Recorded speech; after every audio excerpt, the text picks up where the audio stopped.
Good morning, and welcome to a garage.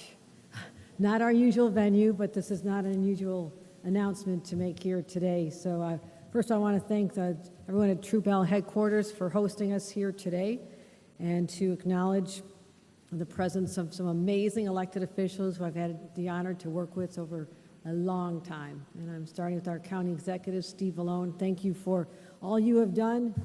You've been side by side with us in the trenches as we work together to make Long Island safety, especially your home of Suffolk County. So thank you, County Executive.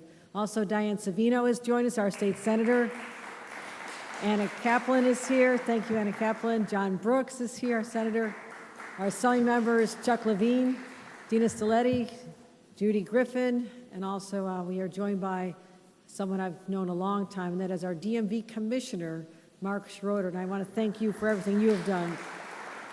Major Steve Budish, you'll be hearing from him shortly, as well as an individual, Eric Tanner, who's going to share a personal experience he had, one that has been replicated far too often. So great to be back on Long Island. I literally snuck into one of your great diners Sunday morning. You didn't see me there, but I'm always there. I think it was in New Hyde Park. We stopped in, had a really good breakfast. So I didn't want to miss the chance to come back. We were just here to announce the completion of the Long Island Railroad, third track, and so there's so many great things happening. But you've heard me talk about a lot of challenges we've had here in the state of New York with respect to crime. It's not just New York, it is nationwide, and we continue to be laser focused. One of our highest priorities, I've said since I first took office, will be increasing public safety overall. And today we're here to talk about a unique crime, one that maybe not was top of mind for a lot of people even in the last couple of years, but has really risen to the top of why we have an increasing crime rate, and that's the theft of catalytic converters.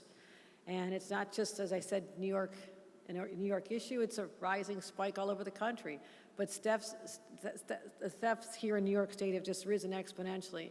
And I'll get into the numbers, but there's reasons why they're targeting these crimes in our state. But we do take the effort to focus on crimes overall very, very seriously. And we are making progress. Let's just talk about one crime that really frightens people, and that is gun violence, shootings. And we're not done yet, but the fact that shootings are down 13% in New York State is really extraordinary. Those are good numbers. It could have been up 13%.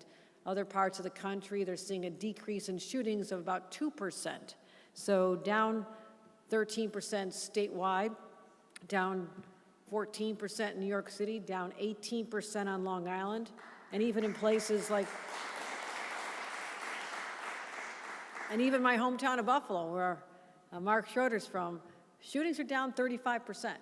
So the same laws apply across the state, but you can see different results, but the result overall is positive, and that shootings are down.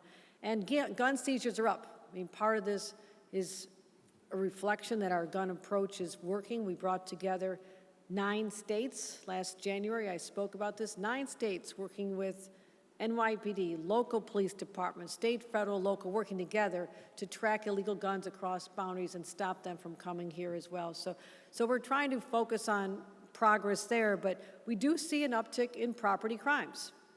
And here's the context.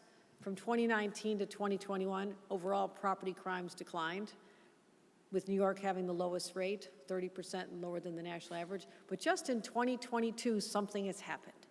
New York State has experienced a real rise in property crimes, and what is driving that is thefts of catalytic converters. Now, over the last couple of years, it's increased over 200% in some parts of our state. Nassau County, over 1,549 thefts this year compared to 445 last year, a 248% increase. Suffolk County, there have been 819 cases, up from 289 a year ago, 183% increase. And the numbers are even more alarming in New York City. They've actually quadrupled in the city compared to a year ago. So what's happening? People are targeting driveways and homes and parking lots and dealerships and auto repair shops. And we promised that we'd find ways to do more to protect New Yorkers from these thefts. I mean, you think about the cost of your vehicle. After your home, it's your most expensive commodity. You put a lot of money into your vehicle. Some are older, I drive cars into the ground. I sometimes have a 10 or 12-year-old vehicle. It's all right. Some people like a new car every year. That's great. But what has become so valuable is something known as a catalytic converter, this lovely thing right here. And I'm going to explain to you what this is all about. Why are they occurring? There's a piece in your exhaust system that helps reduce toxic gases. This is an important part of protecting our environment. It converts them into a safe gas like a steam. And they do protect the environment. In fact, it's one of the greatest environmental inventions of our time. Back in 1975, they became required in all vehicles, and we've dramatically reduced the impact on the environment. So they've been valuable in reducing emissions, but they're also valuable to criminals.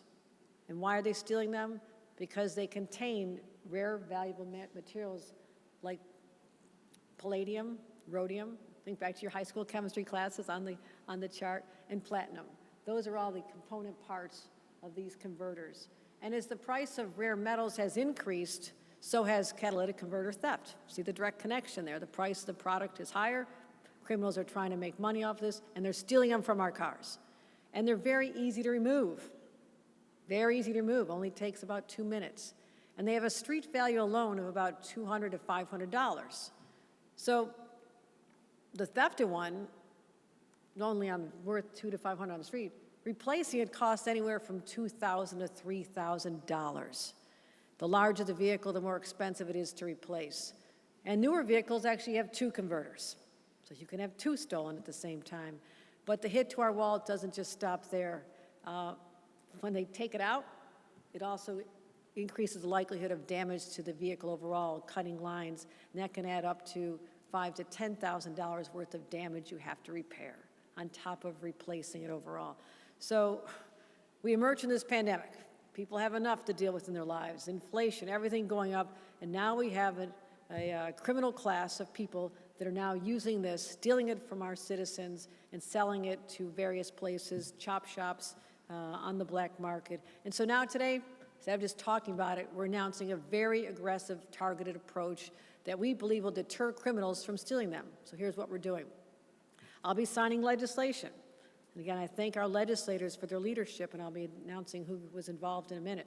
But we're announcing that we're going to require vehicle dismantlers, which is a nice way of probably saying chop shops, and the scrap processors to keep information on anyone who sells them a converter.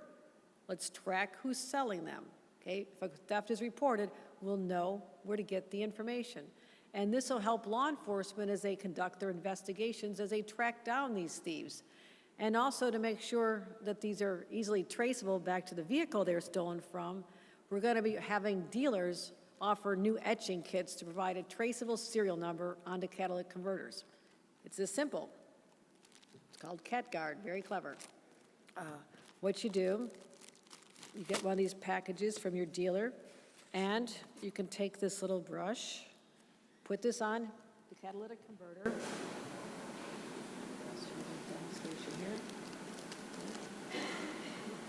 This is acid, be very careful. Don't let your kids get this. But you put the acid on here, swipe it across here, and over time, that'll embed the numbers onto the catalytic converter. And you link them to the DMV database to the vehicle. See how this works? Okay, now they're going to be caught. This gets stolen. We have a responsibility on the chop shops, the processors, to identify who brought it to them, and now we can trace it back to the actual stolen vehicle. So we believe that getting these out in the hands of dealers and owners and different repair shops is going to make a big difference in dealing with the crisis. So also, I'm directing our state police, which is why we're here at Troop L, to talk about our local relationships here. You'll hear a little bit about that. But also, I want them to work with our state and local policing agencies and crack down in the high theft areas. We know where they are. We can track them. We have technology.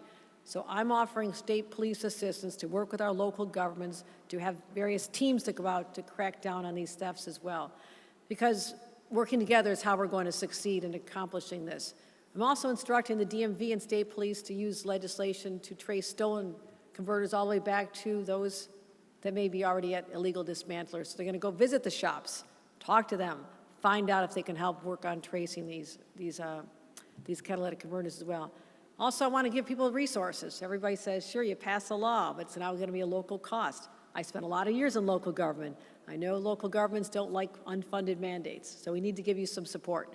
We have $3.7 million for the Motor Vehicle Theft and Insurance Fraud Prevention Board. We're going to be analyzing thefts by region.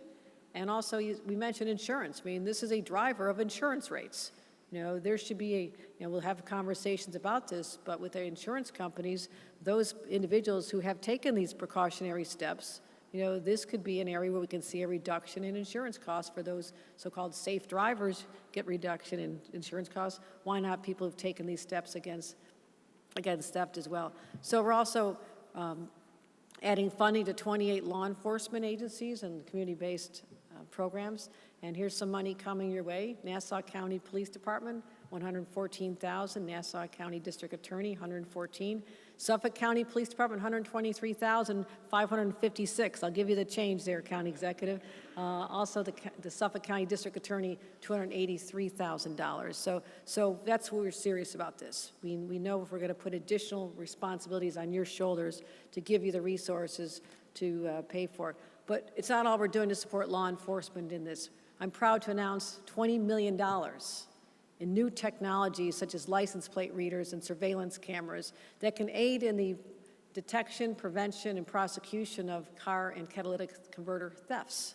So we're going to be helping with that as well, a significant amount of money. And this will allow localities to purchase the technologies that they can do for this surveillance and help law enforcement actually prosecute and stop the crimes from happening. So we're going to double down on these efforts because this is a serious problem.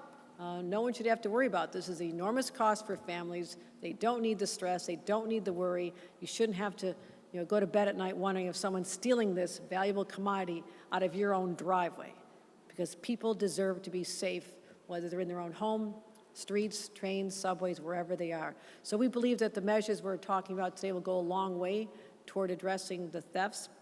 I do want to thank Diane Savino, Anna Kaplan for championing this. Diane Savino started, and Anna Kaplan is working closely with her, and also our other legislators for really bringing these ideas to the legislature, getting our attention on a way we can start solving this, because this hits people where it hurts the most.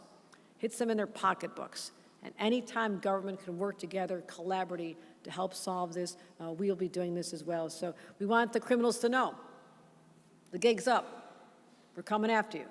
We have the resources, the technology, and the will to stop these crimes from happening. So in addition to the reduction in shootings and homicides, we start seeing a reduction in property theft, most valuable items, and then people start realizing that we're doing everything we can. We'll continue to drive down the crime rate in our state, which is really important. So that's the New York I want to live in, a place where people are safe, feel safe, and that we start hitting all these crimes exactly where they're happening, and this is what we're announcing here today. So I want to thank everyone who's involved here. I want to invite Major Stephen Udis from Troop L Commander, State Police, who's going to talk about exactly what this is going to look like. Commander, thank you very much.